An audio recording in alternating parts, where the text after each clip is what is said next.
Thank you, John, and thank you all for coming out. Can you hear me in the back? Should I do something with the microphone? Your backpack must have me. Sorry. Maybe I'm just not close enough. I thank you very much for coming out on such a nice evening. I hope that I can live up to the introduction, musical and otherwise.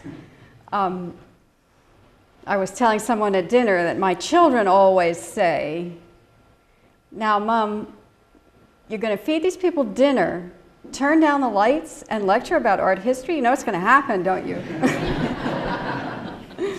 But I hope that it won't happen to very many of you. Sometimes when I give a lecture like this, I call it the secret language of Renaissance painting, and I'm hoping to engage my audience's attention and pique their curiosity, to give them some idea that I'm going to promise them arcane knowledge and secret, cool facts, esoteric things which nobody else knows. But what I really want to do tonight is to give you a reading lesson. I want to leave you with some idea of how a Renaissance painting would have been read in its own time, what the artist meant you to see in it, how it would have functioned in its own time, what it tells us about its own origins and its place, and a different point of view in the world. So, echoing the words of the music that we heard, rise up and come with me. Put yourself backwards in time, back to the year 1476. The place is Florence. Florence at this point is a boom town. There's a lot of money around. Much of the money that's there belongs to Lorenzo de' Medici. He built a big house, he entertained on a lavish scale, he became a patron of the arts, he came to be known as Lorenzo the Magnificent. Can you speak more into the Yes. Sorry, is this better?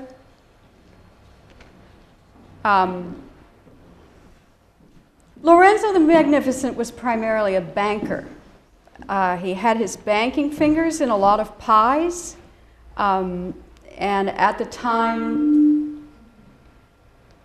this painting was painted, Northern Europe was enjoying the boom as well. Lorenzo the Magnificent had an agent whom he sent northward to look after his interests in Flanders. He sends a Florentine named Tommaso Portinari, who goes to Ghent, and while he is in Ghent, Tommaso meets with Hugo van der Goes, the dean of the Guild of St. Luke, the dean of the Painters Guild, and probably at this point the premier painter of Northern Europe.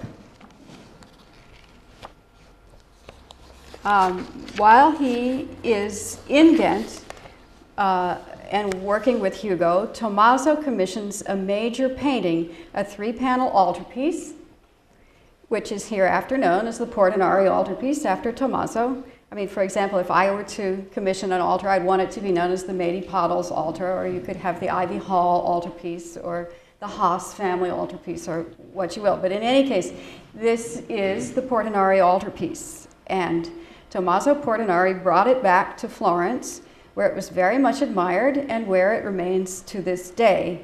This is the way that you would see it if you were to go to the Uffizi. It was much admired, and as you see, there is very much to admire. From side to side, this painting measures over 30 feet, and it is over 8 feet in height. And this is the painting that I have chosen to read for you. I would like to walk through it with you and show you how I would go about deciphering some of the artist's intentions. First of all, you can see that the main subject is the adoration of the shepherds. You see the shepherds here in the central panel. The critics of the day considered this painting to be a real marvel of expressive realism. In particular, those shepherds caught the critics' eye. There's one with a marvelous sort of overbite. And we'll look at them in more detail as we go. Some of the tools that art historians have to consult are the things that people said about paintings in their own time. And often they give us surprising insights into a work of art and into the mind of the times as well, not always things that you might expect. It was remarked, for example, that this was one of the first times that the common man, these shepherds, were admitted into a scene of high holiness. And therefore, early on, this painting was recognized as an exceptional statement of the solidarity and the brotherhood of mankind. When the painting came to Florence, it was hung in the church of Sant'Egidio, that's St. Giles. It was hung over the main altar, not in the galleries of the Uffizi, where you can go and see it today, if you're lucky and it's not closed. So keep in mind its original placement as we kind of walk through and consider what's going on in the painting. All right, here we go on our adventure. This is a broad view of the 3 panels, starting on the left. There in the lower corner of the panel is Tommaso Portinari himself. It was a common practice for the patron to have himself included, either among the bystanders or in a special separate panel like this one. Frequently artists put their own portraits in. So here we have Tommaso and his 2 sons, who were named Antonio and Pigallo. We know the names of all of the family members from legal documents that are still surviving in the archives in the city of Florence, which are a gold mine for art historians. Nothing in Florence was evidently ever thrown away. It's all there for us to peruse. There are contracts of sales, there are baptismal certificates, there are lawsuits, there are contracts for specific paintings, and they specify how much money was to be spent by the artist on expensive things like gold leaf and lapis blue, which was made from ground lapis lazuli, and it's all still there. So from one point of view, you might say that bureaucracy has got its uses. Another way that we might deduce the names of the Portinaris is by the presence of the saints who are standing with them. These are their patron saints whose names they bear. On the far side, Thomas with his spear. This is the spear that pierced Christ's side. That was the place where Thomas put his hand and doubted no longer. He is obviously Tommaso Portinari's patron saint. Beside him is St. Anthony Abbot, that is Antonio's patron saint. Remember that at that time, and in some places still today, you had a special rapport with your name saint. You celebrated your namesaint's day rather than your birthday. And we tend to forget that it really wasn't until the 20th century that people really ever knew their own exact date of birth or even their exact age. But your patron saint was regarded as a member of your family. So on the left, here's a close-up. Tommaso and Thomas, Anthony and Saint Anthony, and Pigallo. Why no Saint Pigal? Because Pigallo was born later and he was added in, and there was no room for his patron saint. On the opposite side, we have the distaff side. We have Mrs. Portinari, whose name was Margherita. She stands with Saint Margaret, whom we always identify by her dragon. And the daughter Maria Maddalena is with the Magdalene, who, by the way, is very popular in Italian art because her mark in art is her pretty clothes and also her jar of perfume. Back to the whole picture. Now, all of the members of the family are kneeling in prayer. They face the holy scene in the center, and they are presented by their patron saints to the Holy Family. That is to say, their patron saints are interceding for them, just as they do in heaven. So this whole painting is a visual equivalent of intercessory prayer. We read the wings of the altarpiece as being a form of prayer. As you look at the side panels, notice that the Portinaris are not drawn to scale with their saints. The saints are much bigger. Now, this is out of sync with Italian Renaissance canons of unity of scale. And really, I have to say, it's a deliberate violation of those canons. Things in the same space ought to be the same size. Instead, we have here a deliberate throwback to an earlier, a medieval canon of proportion, a hierarchical scale of things. The more important a figure is, the bigger you draw him. So here, the saints are drawn to scale with the main figures in the central panel.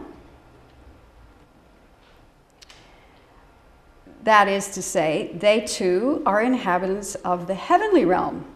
And even though they seem to occupy a continuous space, which is unified across the back of the three panels by architecture and a landscape, clearly we have two separate and distinct realms coexisting peacefully together.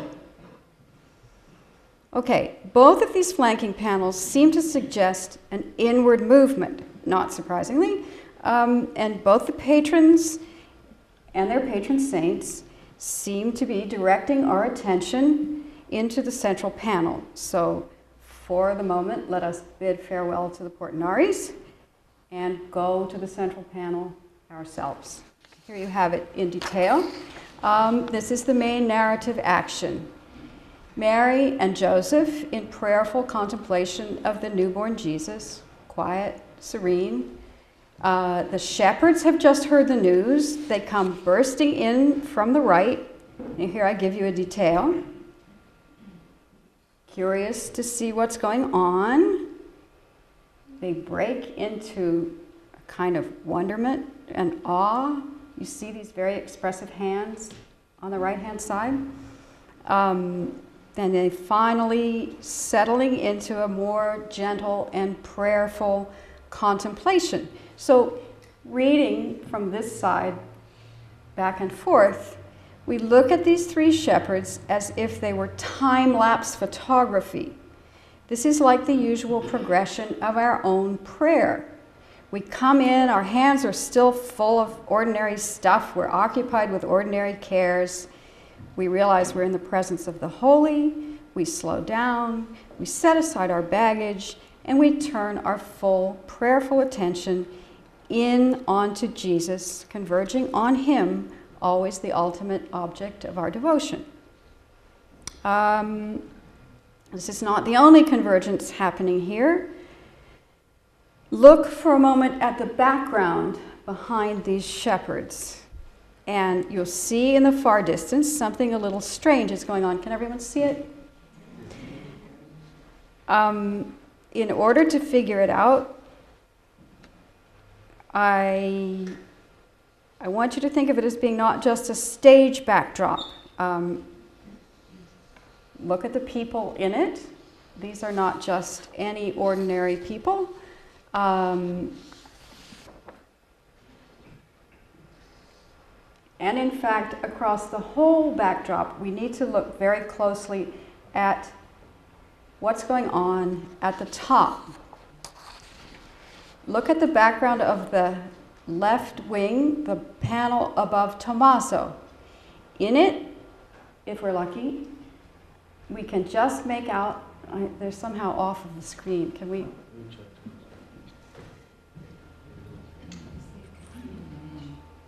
I think the computer image is cut off. But in any case, in the very back of this panel, there are two small figures, two tiny figures and a donkey. They're hard to make out, but they are in fact Mary and Joseph. Mary is still great with child. She's no longer able to ride. She has stepped off the donkey. Her time is very near. She's supported in the circle of Joseph's arms. They're still on their way to Bethlehem. And at this point in the picture, Jesus is not yet born. So in the background of this panel, we're looking at another violation of the classical unities. the artist feels free to include not just another space, but another time within a single framework. And now let's look in the central panel. Oh, here we are. You can see them in the very background. Here's Mary and Joseph, and you see Jesus is not yet born. So moving to the central panel, here are those same shepherds. And I point you to the background here. Again, we see the same shepherds, but they are at another point in time. At this point, the angel is making the annunciation to them. They have not yet come to the stable. The angel says, "Come and see." And that's what we see them doing in the main narrative action of the panel. They come forward through both time and space towards the center. And then finally, in the background of the right-hand panel, something that hasn't happened yet. Here come the three kings and their entourage, coming inward, coming forward, coming towards their own epiphany in the stable. So in the background layer of the painting, reading from left to right, we have the past, the present, and the future, all converging temporally and spatially towards the central revelation, which, after all, from a Christian point of view, really is the central revelation of history. All right, let's now go in a little closer ourselves and look at some of the ways that the artist has organized the space around that central event and think about how we might read the painting spatially. There we are. We saw the kind of liberties that Hugo took with spatial unity, and they were ones that a medieval artist would have been comfortable with. But Hugo van der Goes in Ghent in the late 15th century wants to demonstrate to you that he is not a naïf. He is a true son of the Renaissance. He is perfectly capable of good one-point perspective construction. Does everyone know how perspective construction works? Let me just run through it as a refresher. Consider the painting to be a view through a window. Where the glass in this window would be is what we call the picture plane. Any horizontal or vertical lines that are parallel to the picture plane are drawn as parallel within the picture. That is to say, they're drawn as horizontals or verticals, horizontal or vertical with the edge of the pictures. Any lines that are perpendicular, that is to say, run at right angles to the picture plane, are not drawn as straight lines, but as diagonals that all slant towards a single point that we call the vanishing point. Think of railroad tracks converging towards a single point in the distance. That is one-point perspective, and that one point towards which they converge is called the vanishing point. One-point perspective is a coherent system of basically clever trickery to persuade your eye that what you're seeing in 2 dimensions actually is a 3-dimensional box of space that's receding away from you. Okay. Now, what your mind knows conceptually to be parallel lines look as if they are receding to a single point. Your eye is naturally drawn towards that point, and a clever artist will take advantage of that, and he will put something significant there at the point of focus. Now, Hugo van der Goes is nothing if not a clever artist. Here's the box he's set up. He defines the picture plane, he sets up his horizontals and verticals, he puts in just a few receding orthogonals. Look at this beam on the left-hand side. Just enough to let you know that this is three-dimensional space and he knows how to construct it. Now, find one of those diagonal lines and follow it. And where does it lead you? It leads you to Mary's face. Now, we usually refer to this painting as being an adoration of the shepherds, but it's really just kind of a shorthand notation, because this is really a Marian painting. This is Mary's picture. Not only is her face the focal point, but look at how she's framed in the space. All the figures are composed around her in a vertical circle, and she's set on a similar horizontal circle on this kind of steeply sloping stage floor.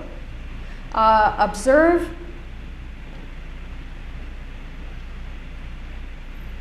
see if I can find a better.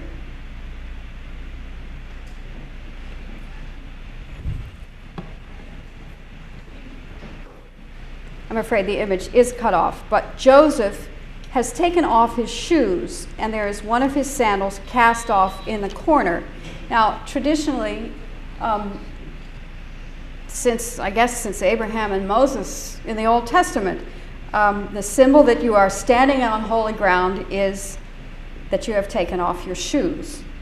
Also, if you were to count the angels, and I don't do it myself, because invariably when I count them, I count one twice or I miss one, but if you were to count them, you would find that there are, in fact, 15 angels all told. And to an educated audience at that time, or possibly this, 15 angels would signal to you the 15 mysteries of the Rosary. So another layer that points us in the direction of Mary. So she's definitely the first focus of the painting. The artist is directing us to look first at her, specifically to look at her face. And then we are asked to look where she is looking. If you follow the direction of her gaze, she directs us, as Mary always directs us, to Jesus. So here up close is the ultimate focus. It is the baby Jesus. But something strange is going on. Please look closely and you will see that he is not lying in the manger. He is instead lying directly on the stone floor. Now, if this painting was regarded as such a miracle of realism, what kind of mother puts her baby right on the stone with just a little sprinkling of straw underneath her?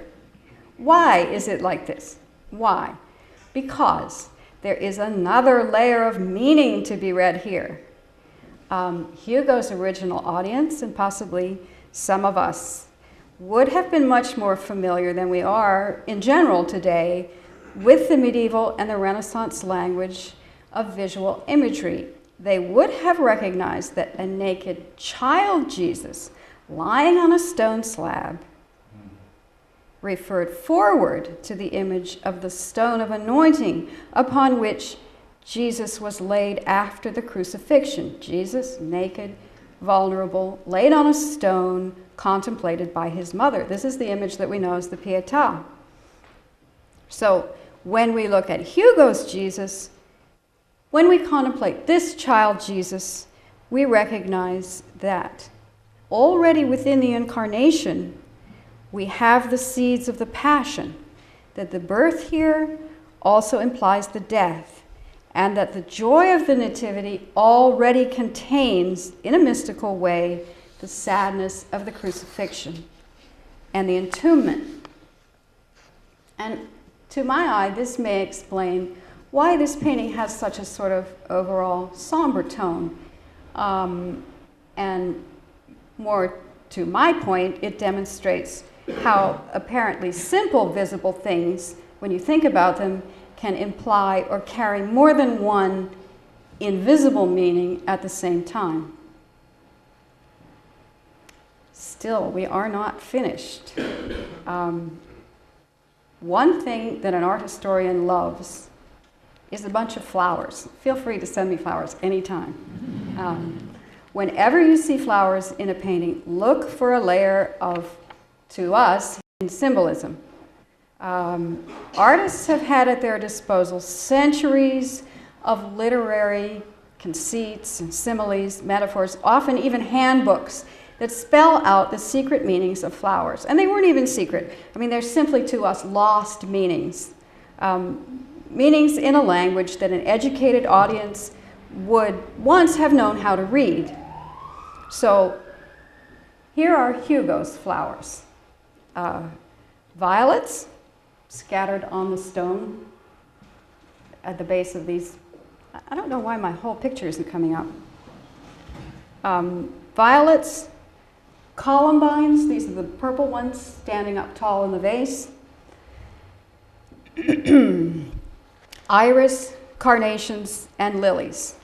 If you were to look up violets in any language of flowers, you would find that they symbolize humility. Violets are low to the ground, they're down to earth, they're down with the humus, they are modest, they're unobtrusive, and they're very, very sweet. So violets are always Mary's flower, especially when she appears as the Madonna of humility, the Madonna sitting or kneeling on the ground. A flower can have more than one meaning at a time.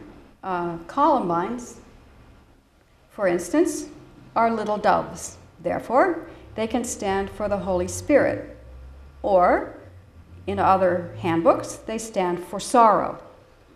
Now, either meaning would be appropriate here, but if we take them together with the iris, the red lily, and the carnations, probably the emphasis is on the notion of suffering. The iris is the sword lily, and in art it symbolizes the sword that will pierce Mary's heart. The red lily stands for the purifying blood of the Passion, and carnations also stand for Christ's suffering. And this is the kind of complicated metaphor that we can follow. The allusion behind the symbolism of carnations as suffering goes like this. Carnations smell like cloves. Cloves are shaped like nails. Nails nailed Christ to the cross. So the metaphors of the language of flowers often go back to complicated writings of the church fathers, or even further back into the antique. Usually someone has kept track of them, and we don't have to decipher them all from square one, usually. Now, behind the flowers, and you can see that, there is still more. There is a sheaf of wheat, and I would suggest to you that it too has another level of meaning within the painting, and let me spell it out for you too. Think back to the Old Testament. Wheat is associated with Bethlehem. The name Bethlehem means the house of bread. In Bethlehem, Ruth, gleaning in the wheat fields, meets, marries Boaz, and becomes the forebear of David and therefore of Christ. This is Bethlehem, where Christ was born. And here, in the very background, is a ruined palace, and over the doorway, over Mary's head, very faintly depicted, is a harp. This is the ruined house of David, from which springs Joseph, who establishes the legitimacy of Christ as the Messiah, the Son of David. Now, in addition to the meanings associated with David, wheat obviously has a Eucharistic connotation. And I would posit to you that there's a pretty strong Eucharistic layer of meaning in this painting as well. Let me read it to you, sort of line by line.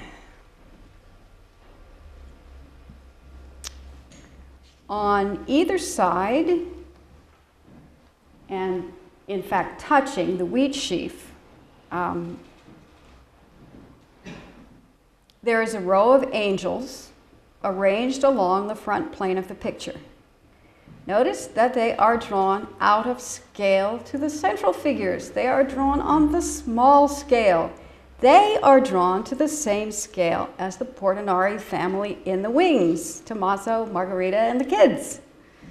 That is to say, these angels belong not necessarily to the heavenly realm, but to the same earthly space as the Portinaries, which is, in fact, our space. Like the flowers, they belong to our space. They make the transition across the invisible picture plane from real time, the space really existing in the real church in Florence in 1476, into the holy space which exists in the middle of the panel. So they signal to us, you are invited into the holy space. Kick off your mental shoes yourself. They keep you earthbound. You are invited into the presence of God. Now, observe also that the angels in the front are wearing the vestments of a priest, a deacon, and acolytes. They are vested as if to say Mass, as if they were going to participate in a real-time Eucharist, which I remind you would have taken place right at their feet on the real altar, decorated with real flowers in the real church. An altarpiece always implies an altar underneath it. And of course, it's on the altar in the Mass that we do, in fact, impinge on eternal things. We do reenact the Passion. We do partake of the bread of angels. So in this image over the altar, Hugo van der Goes is giving us a window onto the mysteries, and he calls us to contemplate them all conflated together into a single picture. So just as all the elements of the picture converge towards the center, so we, from the other side, are called to center ourselves in to the holy space, to Jesus, through the offering of the Mass.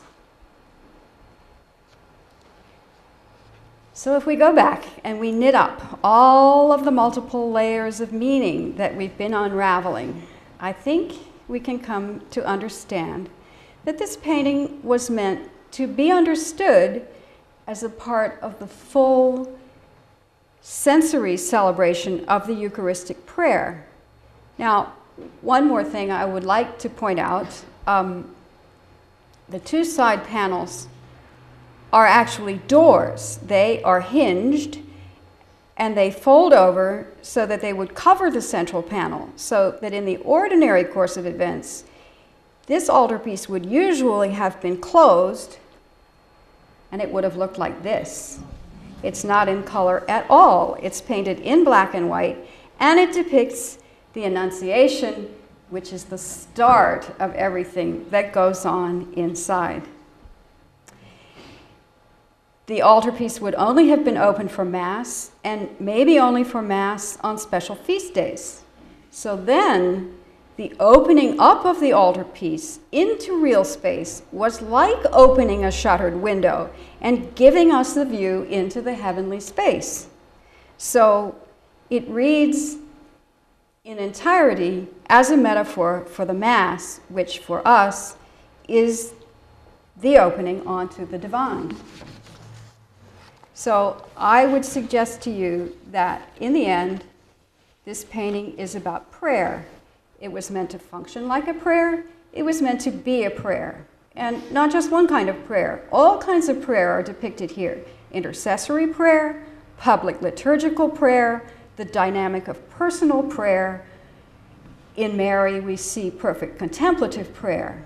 So everything that the artist, Hugo van der Goes, has chosen and put into his picture, using all of his skills and all of his clever Renaissance painter's tricks, all his learning, this is a very learned painting, and all his layers of symbolic meaning, which gives art historians something to do, all are here for one purpose, which is to show you the way to prayer.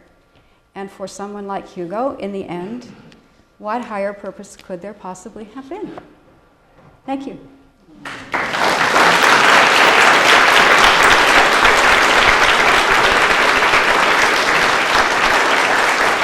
you take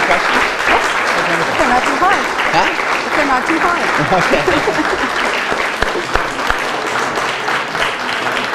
Mrs. Poddles said that she would be happy to take some questions as long as they weren't too difficult. Yes.